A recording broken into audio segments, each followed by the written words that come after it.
Hello दोस्तों, मेरा नाम है शेख तौसीफ और स्वागत है आपका आपके अपने चैनल एक्टिव लर्निंग 24 पर। अध्याय 2 को हम खत्म कर चुके हैं उदाहरण के साथ में, सारे उदाहरण के साथ में, सारे प्रश्न प्रश्नावली के साथ में। और आज हम शुरू करने वाले हैं हमारा अध्याय नंबर 3, जिसका नाम है, क्या नाम है इसका? दो चर वाले रैखिक समीकरण युग्म। ठीक है, तो हम इसमें ये कुछ 3 टॉपिक है, इसके अंदर फिर कुछ विधियां हैं इसको हल करने की, तो ये सारी चीजें हम पढ़ेंगे।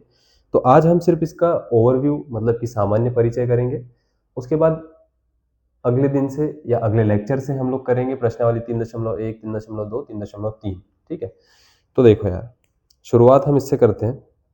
सबसे पहले देख लो क्या नाम है, चैप्टर का नाम देखो, सबसे पहले इसको समझो, उसके बाद आगे बढ़ते हैं। ठीक है, दो चर वाले रैखिक समीकरण युग्म। क्या? दो चर वाले रैखिक समीकरण युग्म। अभी हम इससे पहले पढ़ते आए, एक चर पढ़ते हुए आए हैं। एक चर था x, x का वर्ग। अब बात करती है यहाँ हम x का वर्ग लिख रहे हैं। ठीक है, हमने वहां पर x की घात 3 पढ़ी, x की घात 2 पढ़ी, x की घात 5 पढ़ी, जितनी थी उतनी पढ़ी, x की घात 1 भी पढ़ी हमने।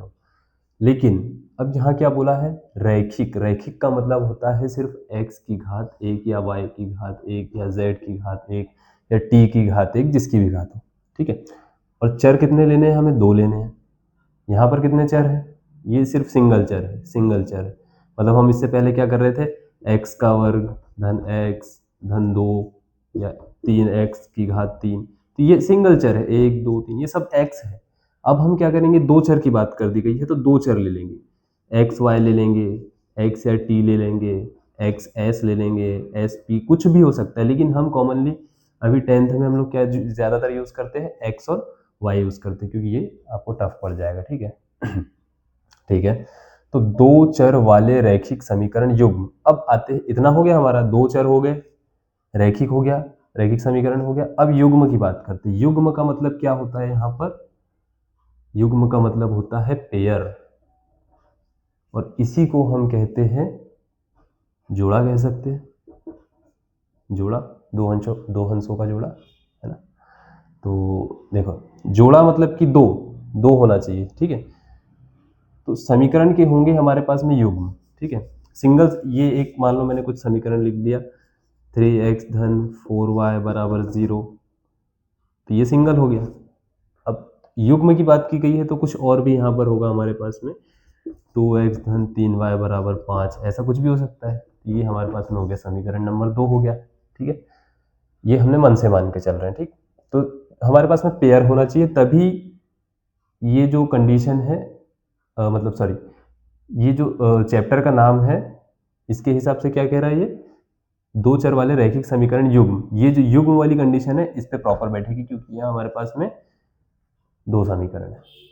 ठीक है, तो ये हो गया हमारे पास में, हमने इसको भी समझ लिया है। यहाँ पर युग्म होने चाहिए, नहीं तो फिर वो वैलिड नहीं रहेगा। ठीक है, अब उसके बाद में आ जाते हैं, इसका निरूपण कैसे करते हैं, इसका मानक रूप क्या होता है?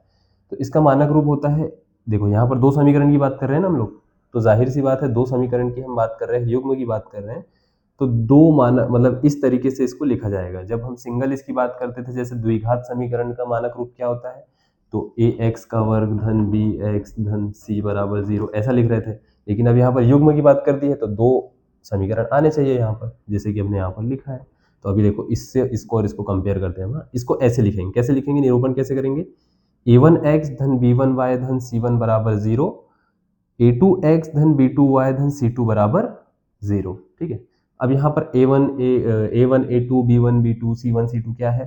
तो a1 ये हो जाएगा, ठीक है, ये हो जाएगा a1 x के सामने वाला, ये हो जाएगा a2, और ये जो हो जाएगा ये हो जाएगा, ओ सॉरी a2 कह रहा हूँ मैं, ये हो जाएगा b1 और ये हो जाएगा हमारा c1। मतलब पहले समीकरण वाली चीज है a1 b1 c1। फिर दूसरे समीकरण पर आ जाते हैं हम लोग, तो ये हो जाएगा a2, ये b2, ये c2। तो यहाँ पर a1 a2 क्या हो गया? a2 हो गया बराबर 2, b2 बराबर हो गया 3, और c2 बराबर हो गया क्या? 5। ठीक है, तो ऐसा है। इसको और इसको कंपेयर करके, ये स्टैंडर्ड फॉर्म है, इसको कंपेयर करके हमको a1 a2 b1 b2 c1 c2 की वैल्यू हमको पता लग जाएगी आसानी से। ठीक है, ठीक है भाई, ये हो गया।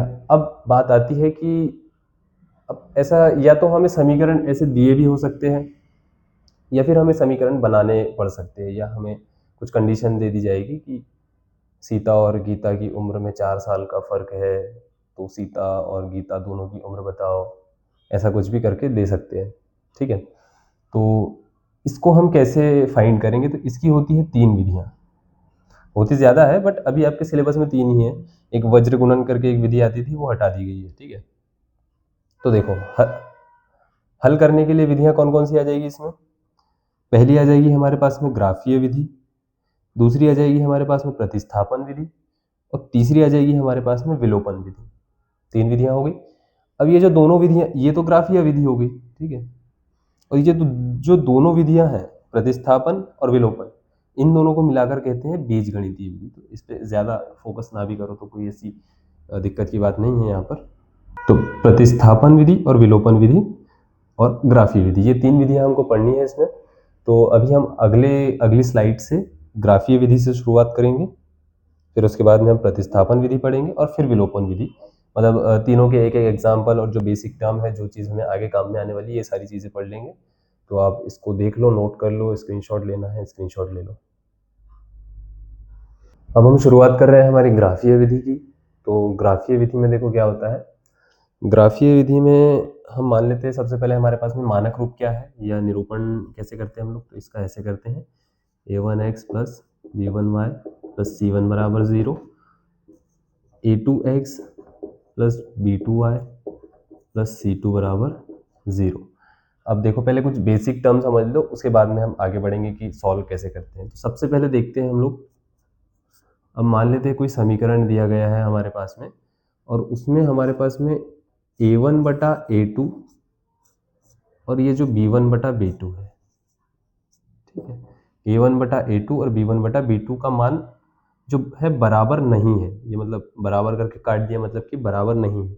अगर ऐसी हमारे पास में कंडीशन आती है तो क्या होता है यहाँ पर होता है कि ये जो रेखाएं हैं, जैसे ग्राफीय विधि की हम बात कर रहे हैं तो कुछ ऐसी रेखाएं रहेगी, दो समीकरण है, मतलब दो रेखाएं। रैखिक समीकरण है, मतलब कि ग्राफ हम पढ़ चुके हैं कि ऐसा कुछ सरल रेखा रहता है, या तो ऐसा हो सकता है, ऐसा हो सकता है, ऐसा हो सकता है, कुछ भी हो सकता है, ऐसा आड़ा टेढ़ा कुछ भी हो सकता है, ठीक है। तो दो रेखाएं रहेगी और जब वो दो रेखाएं आपस में ऐसे करके ऐसी कुछ आ रही होगी और इस पॉइंट पे या इधर कहीं कहीं भी प्रतिच्छेद कर रही होगी आपस में, तो ये जो होगा ना, ये वाला जो भी पॉइंट होगा, इसको मान लेते हैं हम लोग P, Q मान लेते हैं, P, Q, जो भी पॉइंट होगा वो इन दोनों समीकरण का होगा हल। मतलब कि ये होगी हमारी x और y की प्रॉपर वैल्यू, जो हमारा आंसर होगा, जो हमको रिक्वायर्ड होगी। तो यहाँ पर हमें कितने पॉइंट मिल रहे हैं जहाँ ये टच कर रही है? एक पॉइंट मिल रहा है। मतलब कि रेखाएं प्रतिच्छेद, जब ये वाली कंडीशन होगी तो रेखाएं प्रतिच्छेद कर रही होगी और हल कितने मिलेंगे? एक हल मिलेगा। तो यहाँ पर हम लिख देते हैं कि रेखाएं जो है, इस वाली कंडीशन में रेखाएं प्रतिच्छेद करेगी और रेखाएं जब प्रतिच्छेद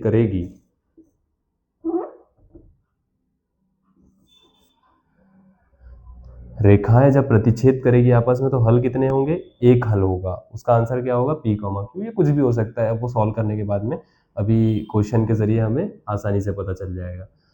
तो हल कितने होंगे इसके? केवल एक हल होगा। कितना? केवल एक हल।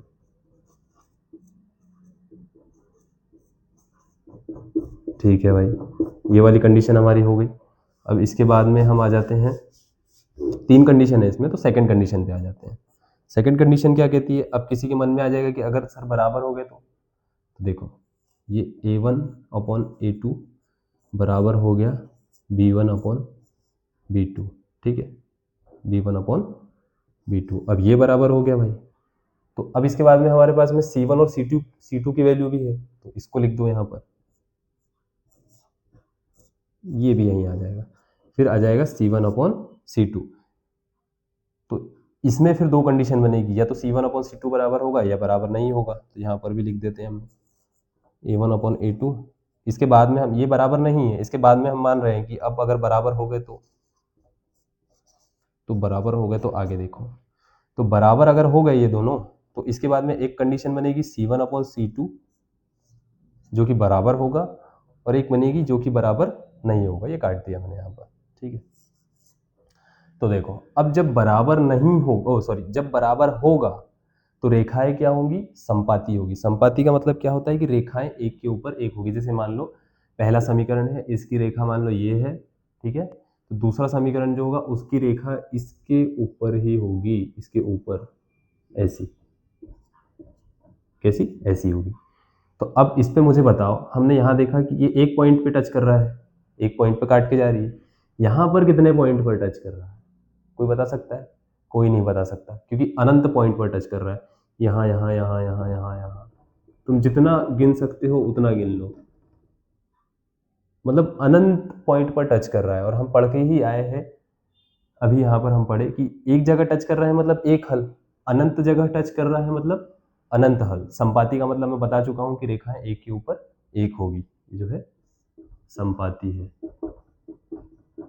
ठीक है। तो यहाँ पर लिख दो क्या होगा, रेखाएं जो है संपाती होगी,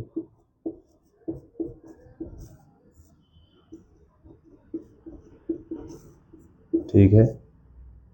और क्या, अनंत हल होंगे, इसे कितने होंगे, अनंत हल होंगे। और अनंत हल होंगे अगर, तो अनंत हल हम निकाल नहीं सकते, तो अनंत हल वाले में हम क्वेश्चन ही सॉल्व नहीं करेंगे, ठीक है,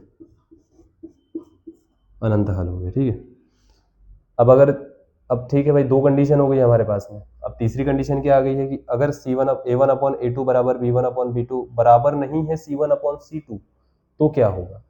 तो ये होगा कि जो दो रेखाएं रहेगी ना, ऐसी और ऐसी, ये होगी समांतर। मतलब ये अनंत तक चलती जाएगी, चलती जाएगी, चलती जाएगी, कहीं भी आपस में प्रतिच्छेद नहीं करेगी या कहीं भी एक दूसरे को टच नहीं करेगी, ठीक है।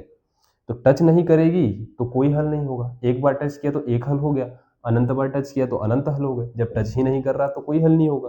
तो रेखाएं लिख दो यहाँ पर, रेखाएं जो है समांतर होगी, रेखाएं समांतर होगी।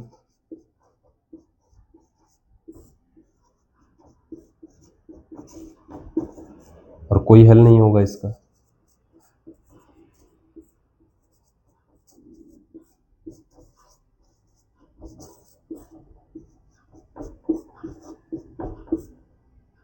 कोई हल नहीं होगा, ठीक है। ये हमारी कुछ बेसिक कंडीशन थी। इसके बाद में हम मूव करेंगे कि इसको सॉल्व कैसे करना है। ये हमने कंडीशन बता दी, ये हर जगह वैलिड रहेगी, ठीक है। तो इसको नोट कर लो, इसके बाद में हम इसको सॉल्व कैसे करेंगे उस पर हम चर्चा करते हैं। देखो, हमको तीन विधियां समझनी है, ग्राफीय, प्रतिस्थापन और विलोपन। तो ये हमने एक एग्जाम्पल ले लिया है, ये उदाहरण नंबर 1 है हमारी बुक का।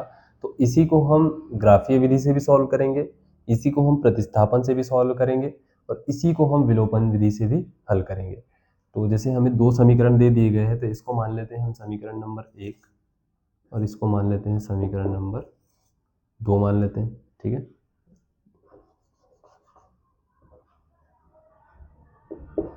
ठीक है, ये मान लिया हमने समीकरण नंबर 1 और समीकरण नंबर 2। तो अब जो हमारा मानक रूप था उसके हिसाब से यहाँ पर हम हल कर रहे हैं। तो यहाँ पर क्या, A1 क्या हो जाएगा हमारा, यहाँ कुछ नहीं है मतलब 1 है, तो A1 बराबर 1 हो गया। B1 बराबर क्या हो जाएगा हमारा, 3 हो जाएगा। और C1 बराबर क्या हो जाएगा हमारा, 6 हो जाएगा, ठीक है, ठीक है। फिर A2 बराबर क्या हो जाएगा हमारा, 2 हो जाएगा। B2 बराबर क्या हो जाएगा, साइन के साथ में लिखना है, चिन्ह के साथ, तो ये -3 हो जाएगा। और C2 बराबर क्या हो जाएगा हमारा, 12 हो जाएगा। सबसे पहले हमने अभी कंडीशन चेक की कि चेक कर लो A1 अपॉन A2 बराबर B1 अपॉन B2 है कि नहीं है, क्या है। तो यहाँ पर सबसे पहले हम वही चेक करते हैं कि A1 अपॉन A2 बराबर क्या है, हो गया है हमारा 1/2 हो गया है, ठीक है। फिर आ जाते हैं हम लोग B1 अपॉन B2 बराबर क्या हो गया है हमारा, 3/-3, 3/-3, मतलब कि ये हो गया है -1, ठीक है। फिर हमारा है C1/C2, ये क्या है हमारा 6/12, मतलब कि 1/2, 6 कम 6, 6 दूनी 12, कट गया, ठीक है। तो अब देखो यहाँ कंडीशन क्या है, A1 अपॉन A2 बराबर नहीं है यहाँ पर b1/b2। सबसे पहले ये चेक करो, अगर ये बराबर आ गया फिर c1/c2 पे जाओ, ठीक है। तो a1/a2 क्या है हमारा 1/2, ये -1, तो ये आपस में बराबर नहीं है, तो समीकरण का एक हल होगा। कितना हल होगा? एक हल होगा, एक हल होगा, ठीक है भाई, ठीक है। अब देखो, अब आ जाते हैं हम लोग, ये हमारा समीकरण एक है, तो समीकरण एक के लिए लिख दो यहाँ पर। ग्राफीय विधि से हल कर रहे हैं हम लोग, तो समीकरण एक के लिए या समीकरण एक में, ठीक है। समीकरण एक के लिए, समीकरण एक क्या है हमारा? x धन 3y बराबर 6 हो गया हमारा यहाँ पर, ठीक है। तो अब इसमें हम लोग क्या करते हैं ना, ये बना लिया हमने यहाँ पर बॉक्स,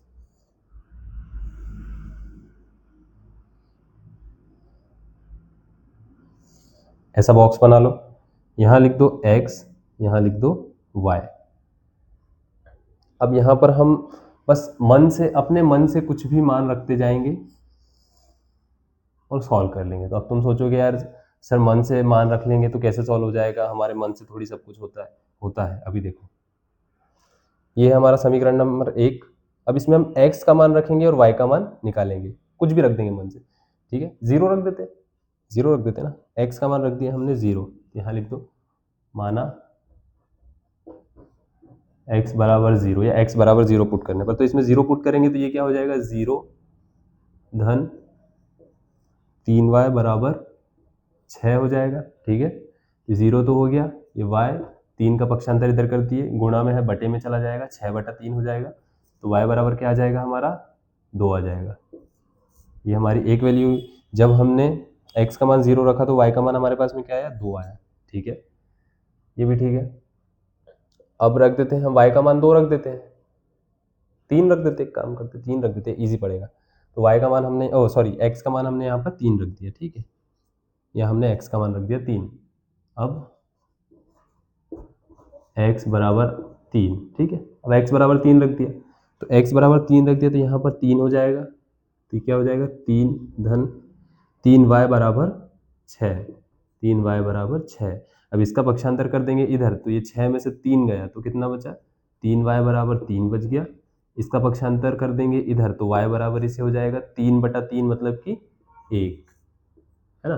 तो ये हो गया एक, दो वैल्यू आ गई हमारे पास में, किसके लिए आ गई हमारे पास में, समीकरण एक के लिए। अब इसके बाद यहाँ कर दो हम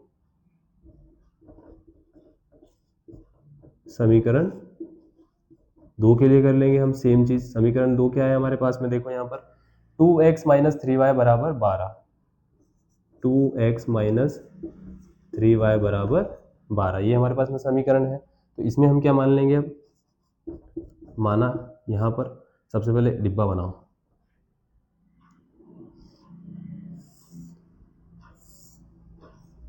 इतना बड़ा नहीं लगेगा, ये हमने बना दिया यहाँ पर बॉक्सेस, यहाँ लिख दिया x, यहाँ लिख दिया y, ठीक है। माना, क्या मान लेते हैं हम लोग, क्या समीकरण है हमारे पास में, ये समीकरण है। तो इसमें भी 0 मान लेते हैं हम लोग, x की वैल्यू 0 मान ली हमने यहाँ पर, ठीक है। x की वैल्यू 0 मान ली, तो x बराबर 0 लिख दो यहाँ।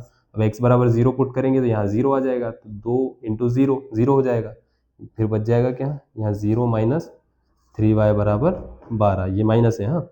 ये 3 का पक्षांतर करेंगे इधर, तो ये चला जाएगा इसके बटे में, तो -y बराबर 12/3, तो 3 चौक 12, और ये माइनस को इधर कर देंगे तो ये हो जाएगा y बराबर -4। हमने जब 0 रखा तो ये आ गया -4 आ गया। इसके बाद हम लोग क्या कर देंगे, यहाँ पर हम लोग कर देते हैं, यहाँ पर वैल्यू पुट कर देते हैं, 3 पुट कर देते हैं, यहाँ पर हमने कर दिया 3 पुट कर दिया यहाँ पर, ठीक है। 3 भी कर सकते हैं, 2 भी कर सकते हैं, 1 भी कर सकते हैं, 10 भी कर सकते हैं, 20 भी कर सकते हैं, 1000 भी पुट कर सकते हैं, लेकिन इतनी बड़ी हम वैल्यू सोच समझ के पुट करते हैं, ये समय के साथ में थोड़ा समझ में आ जाएगा। अगर मान लो हम यहाँ पर 1 पुट करते तो ये 2 एकम 2 हो जाता, फिर ये इधर पक्षांतर होता इसका, तो ये 12 में से 2 चला जाता तो 10 बचता, ठीक है, 10 बचता। फिर y बराबर हो जाता 10/3, तो 10/3 कोई हमारे पास में ऐसी मतलब फिर वो बटे वाली संख्या आ जाती ना, तो उससे सॉल्व करना थोड़ा सा मुश्किल हो जाता। इसलिए हमने क्या पुट किया यहाँ पर अभी x बराबर 3 पुट किया। तो यहाँ पर अब x बराबर हमने क्या पुट कर दिया, यहाँ पर 3 पुट कर दिया। तो x बराबर अब हमने यहाँ 3 पुट कर दिया, तो 3 दूनी ये हो गया 6 हो गया। ये हमने लिख दिया 6 माइनस 3y बराबर इसे हो गया 12। इसका पक्षांतर कर देंगे इधर, तो 12 में से 6 चला जाएगा तो बचेगा 6, तो माइनस का 3y बराबर हो गया 6। फिर ये -3 का पक्षांतर कर देंगे बटे में, तो 3 दूनी हो जाएगा 6 और ये माइनस आ जाएगा सामने, तो y बराबर कितना आ जाएगा, -2 आ जाएगा। ऐसा हो जाएगा ना, -3y बराबर 6 है, तो y बराबर 6/3 और ये माइनस को इधर किया तो ये इधर, तो y बराबर हो गया -2। ऐसे हो जाएगा, ठीक है। तो -2, यहाँ -4 आ गया, यहाँ -2 आ गया। अब ये हमने इतना सॉल्व कर लिया, ठीक है। अब बढ़ते हैं हम लोग आगे, थोड़ा सा क्वेश्चन सिर्फ अब बचा है ग्राफ हमारा, ठीक है। अब देखो भाई ग्राफ क्या होगा, यहाँ बना लो सबसे पहले ग्राफ। ये हमने खींच दी यहाँ पर लाइन। अब इसमें नंबरिंग कैसे करें हम लोग, तो नंबरिंग ऐसे करो, यहाँ पर सबसे बड़ी संख्या कितनी है, देखो x में 3 है, यहाँ पर देखो x में कितनी है, 3 है, मतलब 3 से बड़ा नंबर x में नहीं जा रहा है, ठीक है। तो ये हमारा तो 0 0 हो गया है, यहाँ पर 0, 0, 3 से बड़ी संख्या है नहीं हमारे पास में, तो यहाँ पर कर दो 1 2 3। हो सकता है आगे भी आ जाए, पर थोड़ा पीछे ही करो, आगे जाएगा ये। 1 2 3 कर दिया हमने यहाँ पर, ठीक है, 3 कर दिया। y में देख लो क्या है, y में है 1 2 और माइनस में 4 तक, ठीक है। तो y में हमने यहाँ अपर में कर दिया, थोड़ा बराबर रहना चाहिए, हाँ। ये 1 हो गया, ये 2 हो गया, ये 3 हो गया, ये 4 हो गया।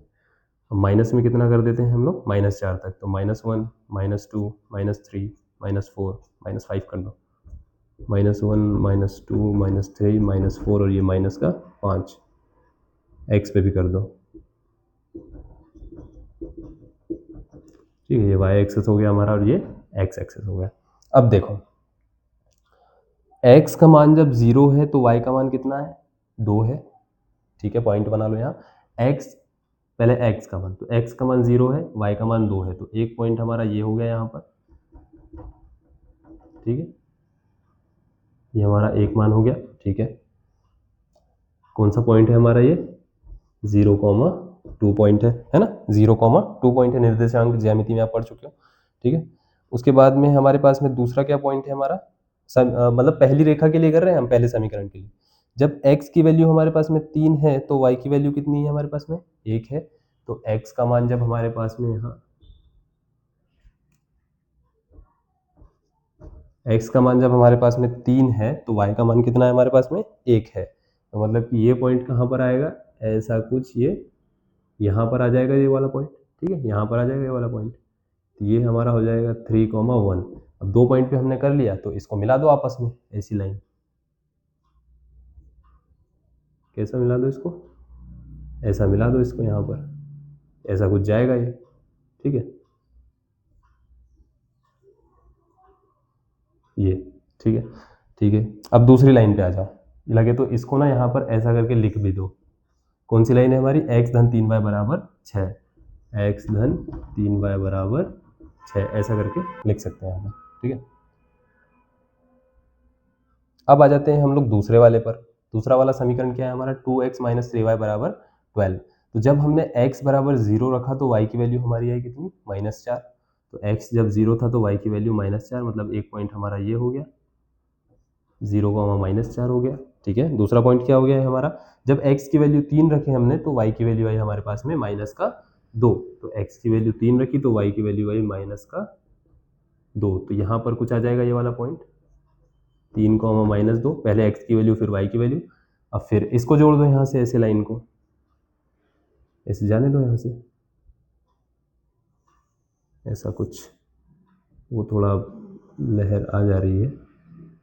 तो क्या होगा ना, ये वाला जो पॉइंट है ये आगे आगे यहाँ, और ये पॉइंट भी यहाँ कहीं पे ऐसा मैच करेगा। और ये हमारा ग्राफ जो है एकदम एक्यूरेट नहीं है, ग्राफ पेज पर जब हम ग्राफ बनाते हैं तो वो एकदम फिक्स आता है, ठीक है।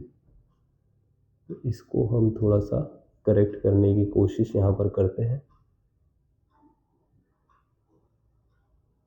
ये हमारा पॉइंट है, ये वाला, और एक पॉइंट हमारा ये है, और ये रेखा कौन सी है हमारी, 2x माइनस 3y बराबर 12, ये वाली रेखा है, ये वाली रेखा ये है। ये कहाँ पर प्रतिच्छेद कर रहा है पता है, ये 3 हो गया, ये 4, ये 5 और ये 6, ये 4, ये वाला पॉइंट है हमारा 5, ये वाला जो पॉइंट है ये हमारे पास में है 6, ये इसका पॉइंट क्या हो गया हमारे पास में 6,0। तो जहां पर मैंने कहा था अभी इससे पहले कि जहां पर ये दोनों लाइन आपस में प्रतिच्छेद करेगी वो पॉइंट इसका हल होगा। तो इसका हल क्या होगा, इसका हल होगा हमारे पास में 6,0। तो अब यदि आपको यकीन नहीं हो रहा है तो पुट करके देख लो, वैल्यू 6,0 है, दोनों समीकरण में पुट करके देख लो। तो मान लेते हैं यहीं पर देख लेते हैं, ठीक है, 6,0 है तो x की वैल्यू 6 है, y की वैल्यू 0 है, 6 पुट किया, यहाँ पर 0 पुट किया, ये हो गया 0, 6 बराबर 6 आपस में कट गया या फिर 0 आ गया, ठीक है। इसमें पुट करके देखो, यहाँ पर 6 पुट किया, यहाँ पर कितना पुट किया है हमने, 0 पुट किया, तो ये हो गया 0, 6 दूनी हो गया 12, 12 बराबर 12, LHS बराबर RHS हो गया। तो ये दोनों समीकरण की वैल्यू हमारी हो गई, मतलब दोनों समीकरण के लिए जो x और y की वैल्यू है हमने यहाँ पर फाइंड कर ली है, 6,0, यही हमारा हो जाएगा आंसर। ठीक, यहाँ पर लिख भी सकते हैं हम लोग, ग्राफ के अनुसार समीकरण का हल 6,0 होगा, ऐसा करके ये लिख सकते हैं। तो ये हमारा क्वेश्चन था ग्राफीय विधि से हल करने का। अब तुम सोचोगे यार सर हमसे गलत हो गया, तो अगर तो भाई तुम्हारे पास में स्केल है, स्केल से नाप कर बनाना है, या फिर तुम्हारे पास में ग्राफ पेज दे दिया जाएगा बोर्ड में तो उससे बनाना, मैथ्स के पेपर में दे दिया जाता है क्योंकि आपको निर्देशांक मतलब इस पर ग्राफीय विधि से हल करना है। अगर ग्राफीय विधि का क्वेश्चन आएगा तो ग्राफ आपको दे दिया जाएगा, ठीक है।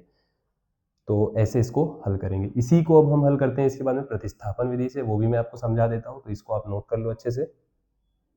अब सेम प्रश्न को हम कर रहे हैं प्रतिस्थापन विधि से हल करेंगे, ठीक है। तो प्रतिस्थापन विधि में क्या होता है, ये 3 स्टेप का क्वेश्चन है या 3 चरण का क्वेश्चन है। तो देखो इसमें सबसे पहले हम करते हैं, इसको मान लेते हैं हम लोग समीकरण नंबर 1 और इसको मान लेते हैं हम लोग समीकरण नंबर 2। इसमें करते क्या है, प्रतिस्थापन का मतलब होता है कि एक का मान दूसरे समीकरण में हमको पुट कर देना है, ठीक है, पुट कर देना है या मान रख देना है। तो यहाँ पर हमको सबसे पहले देखना है या तो x का मान यहाँ से निकाल लो या y का मान यहाँ से निकाल लो, ठीक है, या तो समीकरण 1 से या समीकरण 2 से। तो यहाँ हम हल करते हैं, यहाँ देख लेते हैं हम समीकरण 1 से। समीकरण 1 से क्या हो जाएगा, यहाँ पर समीकरण 1 क्या है हमारे पास में, x धन 3y बराबर 6 है। तो x का मान हम यहाँ से निकाल लेते हैं, तो x बराबर हो जाएगा हमारा 3y का पक्षांतर इधर कर देंगे तो 6 है माइनस 3y हो जाएगा। तो ये हो गया हमारे पास में, x का मान आ गया हमारे पास। इसको दे दो समीकरण नंबर 3 दे दो, देना हो तो दो, नहीं देना हो मत दो, ठीक है, कोई ऐसा बड़ा इश्यू नहीं होता उससे, ठीक है। अब हमने इसको x का मान, x की वैल्यू हमें पता चल गई है, ठीक है। अब x की वैल्यू जब हमें पता चल गई है तो इस वाले मान को क्या करेंगे हम लोग, समीकरण नंबर 2 में पुट कर देंगे, जिससे निकालेंगे, अगर इससे निकाल रहे तो इसमें पुट करेंगे, इससे निकालेंगे तो इसमें पुट करेंगे। हम चाहते तो समीकरण 2 से भी इसका मान x का मान निकाल सकते थे, देख लो निकाल के क्या होता है। अगर हम लोग करते समीकरण 2 से अगर हम निकालते तो क्या होता भाई हमारे पास में, ये समीकरण 2 है हमारा, 3y बराबर 12 है। तो अब हम x का मान निकाल रहे हैं तो 2x बराबर 12 प्लस 3y हो जाता। अब ये x के साथ में 2 भी आ गया है तो 2 को पक्षांतर करना पड़ेगा बटे में, तो 12 धन 3y बराबर के बटे में 2 हो जाता। तो ऐसा कुछ मान आता, तो इससे हमको बचना है। तो सरल हमने देखा कि अच्छा x सिंगल है तो फिर कर दो, इधर कर दो है, ठीक है। तो अब अगर दोनों ही में अब बटे वाली संख्या आएगी तो फिर तो कोई दिक्कत नहीं है, अब आगे हम क्वेश्चन करेंगे तो हमें पता चल ही जाएगा, है ना। ये हमने निकाल लिया x का मान। अब जो x का मान है, x का मान समीकरण 2 में रखने पर, ठीक है, x का मान हमने समीकरण 2 में रख दिया। समीकरण 2 क्या है हमारा, पहले समीकरण 2 लिख लो, 2x माइनस 3y बराबर 12। यहाँ हम x का मान रख देंगे तो हमारे पास में y की वैल्यू निकल जाएगी। तो अब x का मान रखने पर क्या हो जाएगा हमारे पास में, 6 माइनस 3y, x का मान कितना है 6 माइनस 3y, तो 2 ब्रैकेट में 6 माइनस 3y माइनस का 3y बराबर 12। ठीक है, अब मान रख दिया हमने। अब ये है तो ये है मल्टीप्लिकेशन, मतलब गुणा में है तो इसको कर देंगे अंदर गुणा। तो 6 दूनी हो जाएगा 12। एक नंबर में गुणा नहीं होता है, पूरे इसमें गुणा होता है, ब्रैकेट का मतलब यही होता है। ठीक है, तो ये हो जाएगा 3 दूनी 6 और ये y, ये माइनस 3y बराबर ही से 12। 6 माइनस का 3y और माइनस का 6y कितना हो गया, माइनस का 9y। तो ये 12 का हम कर देते पहले इधर पक्षांतर, तो 12 और ये माइनस 12, ये माइनस का 9y हो गया। ये 12 और ये 12 का पक्षांतर हमने किया, प्लस में था तो माइनस में, तो ये हो गया 0। ठीक है, तो ये y 9y बराबर क्या हो गया हमारे पास में, 0 हो गया। तो y बराबर क्या हो जाएगा यहाँ पर, 9 का पक्षांतर करा बटे में चला गया, तो ये हो गया यहाँ पर ये 0, मतलब कि y की वैल्यू हमारे पास में कितनी आ गई, 0 आ गई। अब चाहो तो तुम ये y का मान उठा के इसमें रख दो, चाहे तुम ये y का मान उठा के इसमें रख दो, चाहे तुम ये y का मान उठा के इसमें रख दो। तो किस में रख देते हैं हम लोग, चलो ठीक है, समीकरण 1 में रख देते हैं हम लोग। ठीक है, तो समीकरण 1 में हम यहाँ पर रख देंगे, यहाँ पर रख देते हैं हम लोग।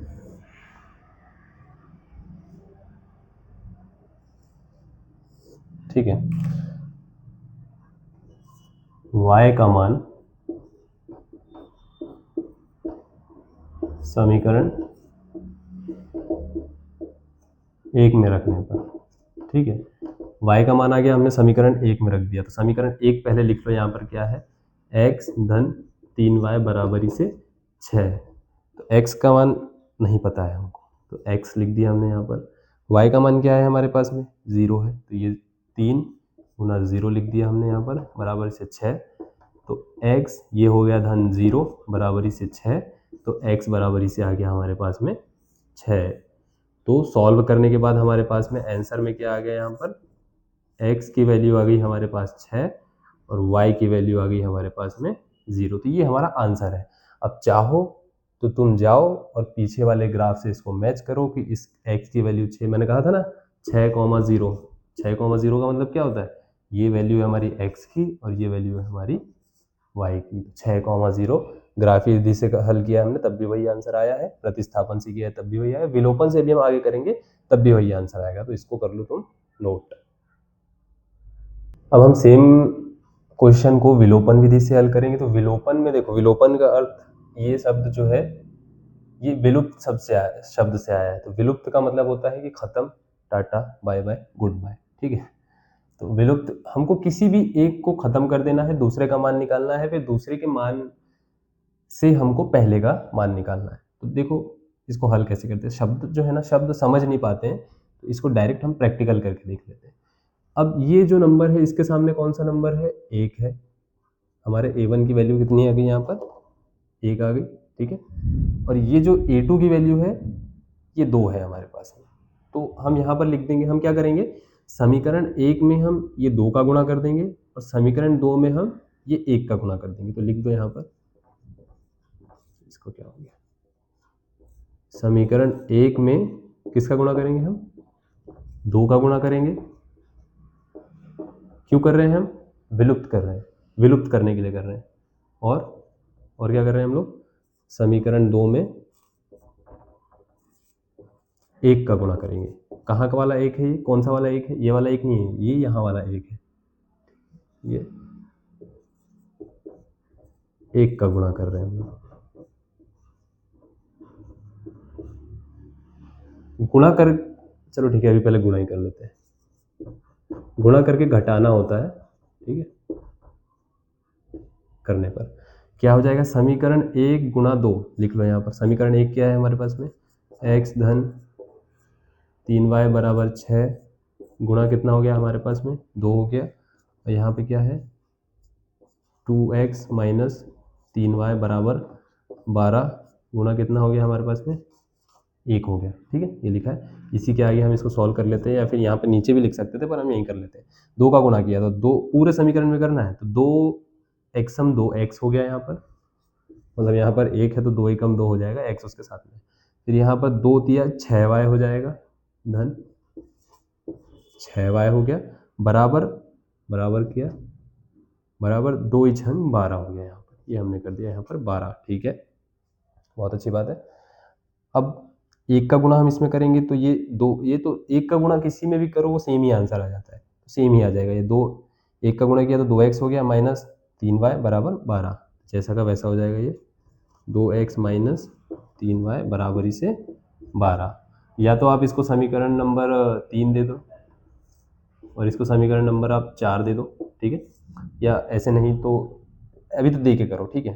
तो अब क्या करेंगे हम, समीकरण 3, क्या समीकरण 3 माइनस समीकरण 4 कर देंगे, या फिर इसके बदले आप ये भी लिख सकते हो कि समीकरण 3 में से समीकरण 4 को घटाने पर बहुत लंबा सेंटेंस हो जाता है। तो अब समीकरण 3 क्या है हमारे पास में, 2x धन 6y बराबर 12, और ये क्या है 2x ऋण 3y बराबर 12। अब घटाते हैं तो क्या करते हैं, ये हमने घटाव का चिन्ह लगाया है यहाँ पर, ठीक है। तो ये हो गया, ये 2 हो गया माइनस में, ये माइनस माइनस हो गया यहाँ प्लस, ये तो आप बहुत पहले से पढ़ते आ रहे हैं, इतना तो आना चाहिए यार। तो ये हो गया यहाँ पर, ये हो गया क्या माइनस में, ठीक है। अब देखो चिन्ह बदल जाते हैं ना, माइनस रहता है तो चिन्ह बदल जाते हैं, प्लस रहता है तो चिन्ह सेम के सेम रहते हैं, ठीक है। तो अब शुरू करते हैं।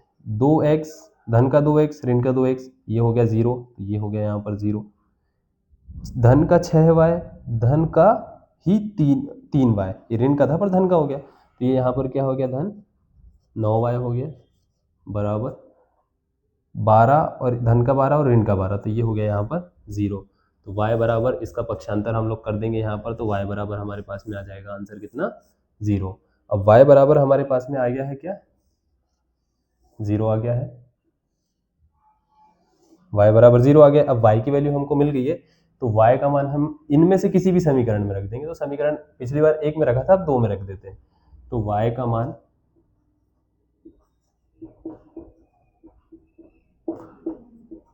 समीकरण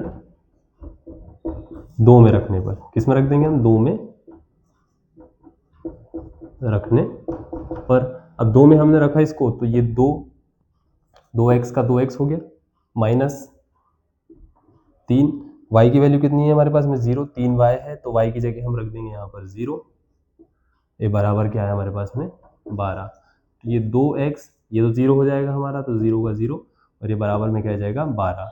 x बराबर, हमने ये 2 का पक्षांतर कर दिया इसके बटे में, तो 12/2 हो गया। x की वैल्यू क्या आ गई हमारे पास में यहाँ पर 6 आ गई।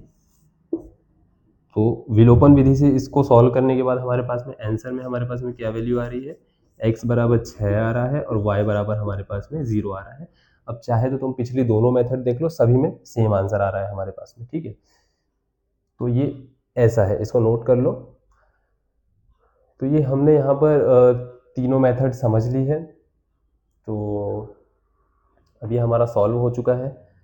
इसके बाद में हम प्रश्नावली 3.1 पर मूव करेंगे, जिसमें सिर्फ कहा गया है कि ग्राफीय विधि से उसको हल करना है, तो उसमें थोड़ा सा टाइम लगेगा क्योंकि ग्राफ बनाना पड़ता है, तो उसमें टाइम जाता है, थोड़ा सा टाइम कंज्यूमिंग है, हो सकता है 2 पार्ट में करना पड़े या सिंगल में, ठीक है। तो इसको नोट कर लो।